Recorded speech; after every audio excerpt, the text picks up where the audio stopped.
Bonjour et bienvenue dans notre série de vidéos éducatives sur la finance islamique. Donc, comme annoncé dans notre vidéo précédente, aujourd'hui nous aurons au menu les principes généraux de la finance islamique à travers l'introduction du riba ou l'usure, du halal ou l'incertitude et du maïsir ou la spéculation. Plongeons maintenant dans la première introduction fondamentale de la finance islamique, le riba ou l'usure. Cette introduction est au cœur des principes de la finance islamique, visant à garantir une équité et une justice dans les transactions financières. Le riba se réfère à l'usure ou à l'intérêt excessif. Son introduction repose sur la conviction que l'argent ne doit pas générer de l'argent de manière injuste. Cette introduction trouve ses racines dans le Saint-Coran et la Sunna du Prophète sallallahu alayhi wa sallam, qui ont souligné l'importance de l'équité dans les échanges financiers. La prohibition du riba vise à instaurer l'équité dans les transactions économiques. L'idée est que chaque partie impliquée dans une transaction doit bénéficier équitablement sans qu'une partie ne tire profit injuste de l'autre. Donc cela crée un système financier qui est basé sur la solidarité et la justice. En interdisant le riba, la finance islamique aussi cherche également à promouvoir la justice sociale. Donc les intérêts excessifs peuvent quand même aggraver les inégalités économiques, donc ainsi en garantissant des transactions qui sont équitables. Donc la charia favorise une répartition beaucoup plus juste des ressources et des opportunités. L'interdiction du riba encourage les investissements dans des projets tangibles et productifs plutôt que de simples spéculations sur l'argent. Cela stimule l'économie réelle en favorisant le développement de secteurs productifs et en évitant aussi une économie qui est basée sur des intérêts cumulatifs. En résumé, l'interdiction du riba garantit une conformité aux principes éthiques de la charia, favorisant ainsi une finance islamique qui est basée sur l'équité, sur la solidarité et la justice. Passons maintenant à la deuxième introduction cruciale dans la finance islamique, le haram ou l'incertitude. Découvrons ensemble comment cette introduction renforce la transparence et la stabilité dans le domaine financier conforme à la charia. Le haram concerne les transactions comportant une incertitude excessive, l'ambiguïté ou un risque démesuré.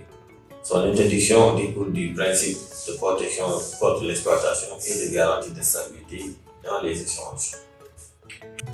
En introduisant le haram, la finance islamique vise à garantir la transparence totale dans les transactions. Donc, les parties impliquées doivent avoir une compréhension claire et équitable des termes et des conditions, éliminant ainsi toute ambiguïté susceptible de causer des conflits. L'introduction du haram contribue donc à préserver la stabilité financière en réduisant les risques excessifs. Donc, les transactions basées sur l'incertitude peuvent entraîner des pertes importantes et perturber aussi l'équilibre économique. La charia favorise donc des pratiques plus prévisibles et stables. En éliminant les éléments d'incertitude, la finance islamique s'efforce de maintenir l'équité dans les échanges. Chaque partie doit avoir une compréhension claire des risques et des avantages, évitant ainsi toute exploitation d'une partie par une autre. L'introduction du haram encourage la responsabilité financière en incitant les parties à évaluer soigneusement les termes et les conditions de leur transaction. Donc cela contribue à une culture de prise de décision prudente et informée dans le monde financier conforme à la charia. Donc en résumé, l'introduction du haram renforce la transparence, la stabilité et l'équité dans la finance islamique. Abordons à présent la troisième introduction cruciale dans la finance islamique, le maïsir qui concerne la spéculation. Voyons comment cette introduction promeut une gestion financière prudente, éthique et conforme aux principes de la charia. Le maïsir interdit les transactions basées sur la spéculation excessive ou le hasard. Son objectif est de prévenir les risques déraisonnables et d'encourager une approche plus réfléchie des investissements et des jeux financiers. En interdisant le maïsir, la finance islamique cherche à préserver la prudence financière. Les transactions spéculatives peuvent entraîner des pertes considérables et perturber la stabilité économique. La charia vise donc une gestion financière plus calculée et raisonnée.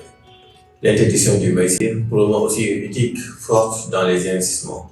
Donc, les musulmans sont encouragés à investir de manière responsable en favorisant des entreprises et des projets qui contribuent à la société et en évitant ce qui pourrait causer des préjudices ou des perturbations excessives. En décourageant la spéculation excessive, la charia vise à prévenir l'exploitation des parties vulnérables dans les transactions financières.